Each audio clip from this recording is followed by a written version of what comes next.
नमस्कार साथियों, स्वागत है आप सभी का स्टार्ट स्मार्ट स्टडी पर। मैं हूं नरेंद्र लोधी और आप हैं मेरे साथ आज वर्ल्ड मैप क्लास नंबर 8 में। जैसा कि हमने पिछली क्लास में देख लिया था सार्क देशों के बारे में। सार्क क्या है? ये एक संगठन था। ये रहा जैसा कि हमारा मैप, एशिया का मैप। ये हमारा एशिया, विश्व का सबसे बड़ा महाद्वीप एशिया महाद्वीप, जिसमें हम देख रहे हैं इन देशों के बारे में, जिसमें से अभी तक हमने 8 देशों के बारे में देख लिया है। 8 देश ये रहे, जिसमें से आ जाता है मालदीव, जो यहाँ पर द्वीपों में बटा है। मालदीव, श्रीलंका, भारत, पाकिस्तान, अफगानिस्तान, नेपाल, भूटान और बांग्लादेश। इन 8 देशों ने मिलकर एक संगठन बनाया था जिसको कहा जाता है सार्क। सार्क है south Asian association for regional corporation, दक्षिण एशियाई क्षेत्रीय सहयोग संगठन। इन 8 देशों ने मिलकर अपना एक संगठन बनाया था जिसे सार्क कहा जाता है। इन 8 देशों के बारे में हमने अभी तक की क्लासों में पढ़ लिया है, और जो हमारे नए साथी हैं जो हमारे साथ जुड़ रहे हैं वो चाहे तो वो हमारी पुरानी क्लास को देख सकते हैं जाकर। हमने इन 8 देशों के बारे में एकदम डिटेल से पढ़ लिया है। आज हम नए देशों के बारे में पढ़ना स्टार्ट कर रहे हैं। तो जैसा कि ये रहा हमारा एशिया। एशिया में हम यदि दिशाओं को देखें तो एशिया में जो ऊपर वाला हिस्सा आ जाता है वो नॉर्थ में, इधर वाला आ जाता है ईस्ट में, इधर वाला आ जाता है वेस्ट में, और नीचे वाला आ जाता है साउथ में। ये हिस्सा साउथ में होने के कारण इसीलिए साउथ एशियन, यानी कि साउथ एशिया के साउथ में, और एशियन बोले तो ये रहा Asia association for regional corporation. यह एशिया के दक्षिण में है, इसीलिए इसे दक्षिण एशियाई देशों का संगठन कहा जाता है। अब यदि हम इन दिशाओं में ये जो बीच के हिस्से का बात करें तो ये बीच का हिस्सा जो कहलाता है वो कहलाता है नॉर्थ ईस्ट वाला, यानी कि इधर वाला जो क्षेत्र आएगा वो नॉर्थ ईस्ट वाला आएगा, इधर वाला जो क्षेत्र आएगा वो नॉर्थ वेस्ट वाला आएगा, नीचे इधर वाला जो आएगा वो साउथ वेस्ट वाला आएगा, और इधर वाला साउथ ईस्ट वाला। अब ये जानना क्यों जरूरी है? क्योंकि अब हम जो पढ़ने वाले हैं वो इन देशों के बारे में पढ़ने वाले हैं। ये देश हैं जिन्होंने भी अपना एक संगठन बनाया है जिसे कहा जाता है ASEAN, association for south east Asian nation, दक्षिण पूर्वी एशियाई राष्ट्रों का संगठन। यानी कि सीधे शब्दों में कहा जाए तो इधर के जो देश आ जाते हैं इन्होंने भी देखा देखी अपना एक संगठन बनाया है जिसे कहा जाता है आसियान। इसमें आने वाले देशों की संख्या है 10, और ये लोग संगठन इसलिए बनाते हैं कि एक दूसरे की मदद कर सकें, एक साथ डेवलप हो सकें। किस देश को किस चीज़ की ज़रूरत है उनकी ज़रूरतों को पूरा कर सके, इसलिए कुछ देश मिलकर आपस में सहयोग करके संगठन बना लेते हैं। तो अब हम इन 10 देशों के बारे में पढ़ना चालू करते हैं। तो आइए शुरुआत करते हैं अपनी क्लास की। आसियान क्या है? आसियान एक संगठन है जिसको 8 अगस्त 1967 को गठन किया था। इस संगठन का इसका मुख्यालय इंडोनेशिया की राजधानी जकार्ता में है। इनमें इस संगठन में आने वाले देशों की संख्या कितनी है? 10 है, जिसमें आ जाते हैं Myanmar, Thailand, Laos, Cambodia, Vietnam, Malaysia, Singapore, Indonesia, Brunei और फिलीपींस। ये 10 देश आते हैं इस आसियान संगठन में। यदि हम इन 10 देशों की लोकेशन को देखें, ये इनकी लोकेशन कहाँ पर है, तो ये रहा भारत। तो जब भी हम किसी देश की बात करेंगे तो रेफरेंस में भारत को जरूर लेंगे, क्योंकि जब हम किसी देश के बारे में सुनेंगे या किसी देश के बारे में कोई चर्चा होगी, जब हमारे पास मैप का सोर्स नहीं होगा जानने के लिए, तो हम अंदाज़ा लगा सकते हैं कि ये भारत के किस डायरेक्शन में होगा, कितना दूर होगा, इसके आसपास कौन से देश होंगे। तो ये रहा भारत। भारत की बाउंड्री ये यहाँ पर ये नेपाल से भी लगती है, भूटान से भी लगती है, बांग्लादेश से भी लगती है। ये हिस्सा भी भारत का जाता है। इसी के जस्ट बगल में आता है म्यांमार। ये रहा म्यांमार। इसके जस्ट बगल में आता है ये रहा थाईलैंड। इसके बाद आ जाता है ये रहा लाओस। इसके बाद ये आ जाता है कंबोडिया, और इसके बाद ये आ जाता है वियतनाम। ये हो जाते हैं हमारे 5 देश। उसके जस्ट नीचे ये आ जाता है मलेशिया। मलेशिया 2 हिस्सों में टूटा है। यहाँ पर बीच का हिस्सा खाली है। दरअसल ये खाली नहीं था, कुछ साल पहले ये अब जब सुनामी वगैरह आई थी तो मलेशिया यहाँ से बीच से डूब गया। उसके बाद आ जाता है सिंगापुर। सिंगापुर यहाँ पर दिखेगा नहीं, क्योंकि यहाँ पर बिल्कुल छोटा सा देश है, जैसे कि वो सरसों नहीं होती, सरसों राई के दाने के बराबर है। यहाँ पर है बिल्कुल सिंगापुर, बिल्कुल छोटा सा देश, जो कि मलेशिया से अलग हो गया। उसके बाद आ जाता है इंडोनेशिया। इंडोनेशिया ये रहा पूरा द्वीपों से बटा हुआ है, चारों तरफ द्वीप ही द्वीप है। सबसे बड़ा जो द्वीपों वाला देश है वो इंडोनेशिया ही है। उसके बाद आ जाता है ब्रुनेई। ये यहाँ पर ये रहा छोटा सा, बिल्कुल मटर के दाने के बराबर, ये रहा ब्रुनेई। और उसके बाद ये आ जाता है फिलीपींस। ये हो जाते हैं वो 10 देश। इनकी लोकेशन हमने देख ली, भारत के जस्ट बगल में है। इन 10 देशों के बारे में हमें पढ़ना है। तो आइए शुरुआत करते हैं। सबसे पहले नंबर अपन म्यांमार से। तो म्यांमार से यदि हम शुरुआत करेंगे तो इसका थोड़ा सा इतिहास को हम नज़र मार लेते हैं। हमारे जिन साथियों को पता है अच्छी बात है, जिनको नहीं पता है तो उन्हें भी थोड़ा सा पता चल जाएगा। तो ये जो म्यांमार है, म्यांमार ये पहले भारत का ही एक हिस्सा था, भारत से ही जुड़ा था। ये पहले भारत में ही आया करता था। यदि हम 1800 के सन का यदि हम भारत देखें तो भारत की जो सीमा थी वो पहले ईरान, तुर्कमेनिस्तान, उज्बेकिस्तान तक लगा करती, इधर थाईलैंड तक लगा करती थी। ये पूरा भारत ही था, पहले ये पूरा एक भारत ही था, कोई भी देश इससे अलग नहीं हुआ था, ना अफगानिस्तान, ना पाकिस्तान, ना बांग्लादेश और ना ही म्यांमार, ये पूरा भारत ही कहलाता था। बीच से समय बाद आपसी तनाव बढ़े तो कुछ देशों ने अपने आप को अलग करना चालू किया। पहले अफगानिस्तान अलग हो गया, 1893 में। ये जब अलग हुआ था अफगानिस्तान, तब ये पूरा भारत ही था, अफगानिस्तान अकेला अलग हो गया। तो इसकी जो ये सीमा लगती थी, इस सीमा को कहा जाता था डूरंड रेखा। उसके बाद पाकिस्तान अलग हो गया 1947 में। 1947 में जब पाकिस्तान अलग हो गया, तब ये जो डूरंड रेखा की सीमा ये जो लगती थी वह अफगानिस्तान और पाकिस्तान के बीच लगने लगी। और पाकिस्तान और इंडिया के बीच की जो सीमा निर्धारित हुई उसको कहा गया रेड क्लिफ लाइन। इसको कहा जाता है रेड क्लिफ लाइन। किन दो देशों के बीच में है? पाकिस्तान और इंडिया के बीच में।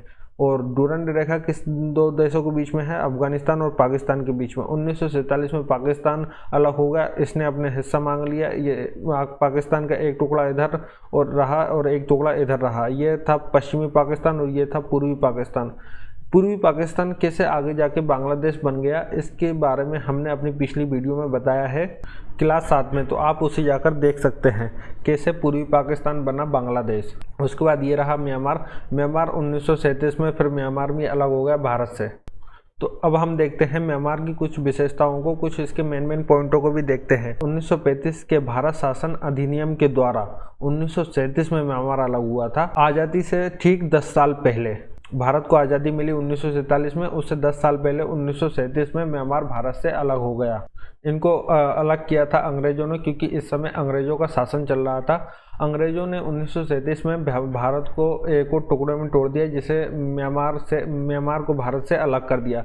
ये अंग्रेजों ने जहाँ जहाँ राज किया, जितने देशों पर राज किया पूरे विश्व में, यदि हम देखें तो जहाँ जहाँ इन्होंने राज किया, जिस देश को जब ये छोड़ के गए, जब उसे आज़ाद करके गए, तब उसको इतना न चौपट करके चले गए, या तो उसे इतने टुकड़ों में तोड़ के चले गए, या उसे इतना बर्बाद करके चले गए कि वह आने वाले 100-200 साल तक डेवलप भी ना हो पाए। ऐसा करके गए थे ये अंग्रेज लोग।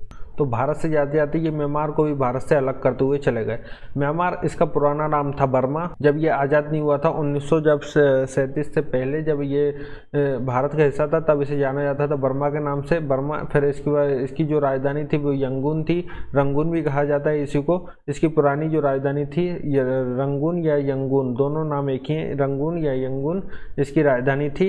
इसका पुराना नाम था बर्मा। इसी यंगून, ये जो राजधानी थी इस बर्मा की, इसमें अंतिम मुगल बादशाह जो अंग्रेजों के शासन से पहले जो जिनका शासन था भारत में, वो थे मुगलों का, जैसे कि बाबर, हुमायूं, अकबर, शाहजहां, औरंगजेब। जो ये मुगल थे, इनके जो लास्ट जो शासक बचे थे, अंतिम मुगल बादशाह बहादुर शाह जफर, इनकी कब्र है यंगून में। अब इनकी कब्रों का जानना क्यों जरूरी है? क्योंकि जब इंडिया में, जब दिल्ली में मुगलों का काल चल रहा था, इसमें जो अंतिम मुगल बादशाह थे बहादुर शाह जफर, ये इस समय जब दिल्ली में ही थे, तब इन्होंने क्या किया था, इन्होंने अपनी पहले ही कब्र खुदवा ली थी। अपनी कब्र को खुदवा कर उसे सजा में जाकर बढ़िया सा मकबरा बना लिया था कि जब मैं मरूं तब मुझे इस कब्र में दफना देना। लेकिन फिर आ गया अंग्रेजों का शासन। अंग्रेजों ने क्या किया, इनको दिल्ली से उठाकर डायरेक्ट भेज दिया यंगून। यंगून में जाकर ये इनकी मृत्यु हो गई और इनको यहीं पर ही दफना दिया गया। इनकी जो कब्र थी दिल्ली में, वह खुद ही की खुद ही रह गई। यदि आप लोगों को बुक करना है तो आप लोग बुक कर सकते हैं। तो यंगून में किसकी कब्र है? बहादुर शाह जफर की। फिर जब आज़ादी के बाद म्यांमार जब भारत से अलग हो गया 1937 में, तब इसने अपना नाम भी बदल लिया। इसका नया नाम रखा गया फिर म्यांमार। फिर इसका नाम बर्मा से फिर इसको म्यांमार बना दिया गया। तो इसने जब अपना नया नाम रखा तो इसने अपनी नई राजधानी भी रखी। इसकी राजधानी थी नेपिताऊ। इसने अपनी नई राजधानी बनाई नेपिताऊ। ये जो म्यांमार है, इसकी मुद्रा जो चलती है म्यांमार क्वात, इसकी मुद्रा चलती है। यदि हम देशों के बारे में एक एक करके पढ़ते हुए चल रहे हैं तो उनकी राजधानी और मुद्रा याद करना जरूरी है, वरना बाद में याद करना बड़ा मुश्किल हो जाएगा। ये जो म्यांमार है, इसमें बौद्ध धर्म की अधिकता है। इसमें बौद्ध धर्म के लोग बहुत ही ज़्यादा रहते हैं। यहाँ पर बौद्ध के बहुत सारे मंदिर हैं, जिन्हें जो ये मंदिर हैं, इनको पेगोड़ा की डिजाइन से बनाया गया है। ये जो डिजाइन है इसको कहा जाता है पेगोड़ा। और ये जो सोने के कलर से पुते होने के कारण इनमें जो डिजाइन या इनका जो कलर होता है वो सोने के कलर से ज़्यादा मंदिरों को रंगा जाता है। इसलिए म्यांमार को स्वर्णिम पेगोड़ा भी कहा जाता है। अब ये जो म्यांमार है जो भारत के जस्ट बगल में है, म्यांमार और ये रहा भारत। म्यांमार और भारत की बाउंड्री, ये जो सीमा है, इस पर एक पर्वत मिलता है जिसे कहते हैं हम अराकान योमा पर्वत। ये अराकान योमा पर्वत म्यांमार और भारत के बीच बाउंड्री साझा करता है। यदि हम इस मैप में देखें, यदि हम इसके मैप में देखें और इस मैप को यदि जूम कर दें, ये जो हिस्सा है ये म्यांमार है, म्यांमार रहा, ये रहा भारत। इसके मैप को यदि हम यहाँ से जूम करें तो ये रहा म्यांमार और ये रहा भारत। ये जो पर्वत दिख रहा है ये है अराकान योमा पर्वत। ये रहा अराकान योमा पर्वत जो कि भारत और म्यांमार के बीच की बाउंड्री का काम भी करता है। ये रहा, ये जो ऊपर से आ रहा है हिमालय, पश्चिम से बिल्कुल पूरब की ओर तक, पश्चिम से पूरब तक विस्तृत तरीके से फैला हुआ ये जो हिमालय है, ये इधर जाकर पूरब में जाकर दक्षिण की ओर मुड़ जाता है। यह दक्षिण की ओर मुड़ जाता है, फिर म्यांमार और भारत की सीमा से चलते चलते चलते चलते नीचे तक आता है और यहाँ से यहाँ तक आ जाता है। यहाँ तक ये जो अराकान योमा पर्वत है ये यहाँ पर आकर समुद्र में डूब भी जाता है, लेकिन यहाँ पर जगह जगह इसकी चोटियाँ निकली हैं, यह कहलाते हैं अंडमान निकोबार। जबकि यह हिस्सा किस पर्वत का है? अराकान योमा पर्वत का है। यह भारत के द्वीप हैं जो कि भारत के हैं, ये अंडमान निकोबार हैं जो कि भारत के द्वीप हैं। तो अराकान योमा पर्वत भारत और म्यांमार के बीच की बाउंड्री को साझा करता है। यदि हम एक बात पे गौर करें कि ये जो प्रकृति है, इस प्रकृति ने भारत को बड़े ही सोच समझ के बनाया है। क्यों? क्योंकि यदि हम भारत का नक्शा देखें, ये जो भारत का दक्षिण वाला हिस्सा है, इधर से ये जो समुद्र वाला हिस्सा है, इधर से दुश्मनों की रक्षा ये समुद्र करता है। यदि हम ऊपर में देखें तो भारत के पश्चिम से पूरब तक ऊपर की ओर ये हिमालय विस्तृत तरीके से फैला हुआ है। इसकी जो ऊंचाई 6000 मीटर के लगभग में ही है, जिसमें से एक माउंट एवरेस्ट पे आती है जिसकी ऊंचाई 8848 मीटर में है, जो कि आसमान में जाकर घुस गई है। इतने ऊंचे ऊंचे पहाड़ हैं भारत के उत्तर में, जो कि भारत के उत्तर से रक्षा करते हैं। इधर से ये अराकान योमा पर्वत आ जाता है और इधर से ये हिंदुकुश पर्वत आ जाता है, जो भारत को इस डायरेक्शन से भी दुश्मनों से बचाते हैं। यानी कि इस तरफ से भी भारत सुरक्षित है, ऊपर से भी भारत सुरक्षित है और इस दिशा से भी भारत सुरक्षित है। ऊपर से पर्वतों से घिरा है और नीचे से समुद्र से घिरा है। यानी कि भारत को में यदि आक्रमण करना हो तो उतना आसान नहीं है। यदि ये हिमालय पर्वत ऊपर से ना होता तो भारत को फिर सबसे ज़्यादा खतरा चीन से होता, क्योंकि वो हर 2-4 महीने में कुछ ना कुछ अपनी हरकतें करते रहता। ये जो हिमालय है इसकी ऊंचाई 6000 मीटर के लगभग होने के कारण जो चीन है उसकी एयरफोर्स ऊपर इधर तक आ ही नहीं पाती है, क्योंकि ये ढाल बन के हिमालय खड़ा है। उसकी एयरफोर्स के पसीने छूट जाते हैं जब वो इधर आते हैं, किसी ना किसी चीज़ में वो ठोकर खा के मरी जाते हैं। और जो उनके पैदल आर्मी है वो ठंड के कारण नहीं आ पाते। यदि वो इस हिमालय में आते हैं तो बर्फ़ के कारण उनके बॉडी के अंदर ब्लड ही जम जाता है, जिसकी वजह से उनकी सैनिकों की हालत खराब हो जाती है इस हिमालय को पार करने में, इधर आने में। तो ये जो हिमालय है ये चीन से बहुत अच्छे से सुरक्षा करता है। ये ढाल बन के खड़ा है चीन के सामने, और इधर से ये हिंदुकुश पर्वत। अब आप सोच रहे हैं पाकिस्तान तो ये अभी अलग हुआ है। ये उस समय तो पहले भारत का ही हिस्सा था ना, अब ये अलग हो गया तो उसमें थोड़ी ना इस हिंदुकुश पर्वत की गलती है। तो ये पाकिस्तान भले ही अभी अलग हो गया है, लेकिन ये है तो अपना ही खून, इससे क्या डरना अब। तो ये है भारत। तो ये जो पर्वत है ये कौन सा पर्वत है? अराकान योमा पर्वत। यदि हम म्यांमार यदि फिजिकल मैप में देखें तो ये है फिजिकल मैप म्यांमार का। यदि आपके पास मैप है तो उसमें 2 टाइप के मैप होंगे, एक तो पॉलिटिकल और दूसरा फिजिकल। तो ये रहा फिजिकल मैप, इसमें बाउंड्रीज इतनी आसानी से नहीं दिखती हैं, लेकिन इसमें बहुत काम की चीज़ें रहती हैं। ये फिजिकल मैप में ये रहा अराकान योमा पर्वत, ये जो लाइट कलर का दिख रहा है ये रहा पूरा म्यांमार। यदि हम इसको पॉलिटिकल मैप में देखें तो ये यहाँ पर जो बाउंड्री साझा करता है वो अराकान योमा पर्वत, जो कि आगे जाके समुद्र में डूब जाता है और जगह जगह उसकी चोटियाँ निकल जाती हैं, जो कि भारत का द्वीप हैं जिन्हें अंडमान निकोबार के नाम से जाना जाता है। फिर इसके जस्ट बाजू से एक नदी निकलती है, छिंदमिन नदी, और उसी के जस्ट बाजू से आती है इरावती नदी। ये 2 प्रमुख नदियां हैं म्यांमार की। अब हम देखते हैं थाईलैंड के बारे में। थाईलैंड ये जस्ट म्यांमार के बगल में है। थाईलैंड ये रहा। यदि हम इसके कुछ महत्वपूर्ण बिंदुओं को देखें तो थाईलैंड जिसकी राजधानी आती है बैंकॉक, जो कि यहाँ पर है। इसकी जो मुद्रा है वो थाई बात है। थाई बात किसकी मुद्रा है? ये थाईलैंड की मुद्रा है। यदि हम इसके प्रमुख शहरों को देखें तो प्रमुख शहर में एक आ जाता है पटाया और दूसरा आ जाता है फुकेट। ये 2 शहर ऐसे हैं जहाँ पर टूरिस्ट बहुत ज़्यादा आते हैं, क्योंकि यहाँ पर समुद्र का तट है जिसे हम बीच भी कहते हैं। यहाँ पर बीच पर लोग बहुत घूमने भी आते हैं। तो ये जो 2 शहर हैं यहाँ पर बीच होने के कारण टूरिस्ट बहुत ज़्यादा आते हैं, जिससे इनकी इकोनॉमी बहुत अच्छे से बनी रहती है।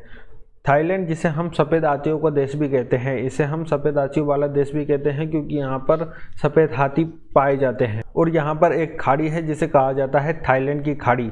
अब ये खाड़ी क्या होता है? समुद्र का वह क्षेत्र जो तीन ओर से भूमि से घिर जाए।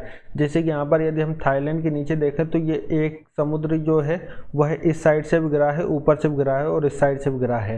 ये जो समुद्र है, यहाँ का जो क्षेत्र है वह तीनों ओर से गिरा है, इसीलिए इसे कहा जाता है थाईलैंड की खाड़ी। जो समुद्र जिस क्षेत्र से घिरा होता है, तीन ओर से जहाँ पर घिरा होता है, वह जिस एरिया के नीचे होता है उसी के नाम से उसे जाना जाता है। जैसे कि यहाँ पर थाईलैंड के नीचे है तो थाईलैंड की खाड़ी, इसे कहा जाता है थाईलैंड की खाड़ी। और यदि ये वह यहाँ पर बंगाल के नीचे है तो इसे कहा जाता है बंगाल की खाड़ी। अब आप सोच रहे हैं यहाँ पर तो बांग्लादेश है और इधर पे यदि हम देखो तो भारत का एक राज्य है जिसे कहा जाता है पश्चिम बंगाल, तो इसे पश्चिम बंगाल की खाड़ी या बांग्लादेश की खाड़ी क्यों नहीं कहते हैं? क्योंकि ये जो पश्चिम बंगाल और जो बंगाल है, बांग्लादेश है, ये तो अभी बना है।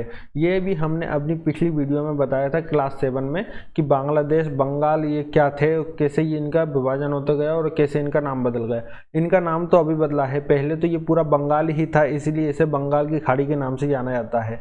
इधर पे आता है फारस की खाड़ी। ये वाला जो क्षेत्र है यहाँ पर भी तीनों ओर से गिरा है तो इसे कहा जाता है फारस की खाड़ी। फारस की क्यों कहा जाता है? क्योंकि ईरान का पहले पुराना नाम फारस था, इसीलिए इसे फारस की खाड़ी कहा जाता है। वैसे यहाँ पर एक क्षेत्र है कच्छ, कच्छ के नीचे की खाड़ी कच्छ की खाड़ी, यहाँ पर मन्नार के नीचे की खाड़ी मन्नार की खाड़ी, तो इन्हें कहा जाता है खाड़ी। तो आई होप आप लोगों को इतना समझ में आया होगा। अब हमने अपनी वीडियो में एक नई चीज़ को ऐड कर दिया है कि यदि हम जितना भी पढ़ेंगे, एक क्लास में हम जितने देशों के बारे में कवर करेंगे तो उनमें से कुछ महत्वपूर्ण क्वेश्चन को देखा करेंगे, क्वेश्चन को आपको दिया करेंगे, जिससे कि अभी तक जो हमने पढ़ा है उसके क्वेश्चन की भी प्रैक्टिस हो सके। साथ ही साथ हम क्वेश्चन आंसर को भी देखते हुए चलेंगे। तो ये रहे कुछ क्वेश्चन जिनके आप चाहें तो आंसर हमें कमेंट बॉक्स में दे सकते हैं और इनके आंसर जो रहेंगे वो अगली वीडियो में आएगी, तो उसमें जितना पढ़ाएंगे उतने के क्वेश्चन और इस वीडियो के इन क्वेश्चन के आंसर रहेंगे। तो ये रहे 4 क्वेश्चन और ये रहे 4 क्वेश्चन, टोटल 8 क्वेश्चन हैं। तो आप चाहें तो इनका आंसर हमें कमेंट बॉक्स में बता सकते हैं। तो आई होप आप लोगों को इतना समझ में आया होगा। मिलते हैं नेक्स्ट वीडियो में।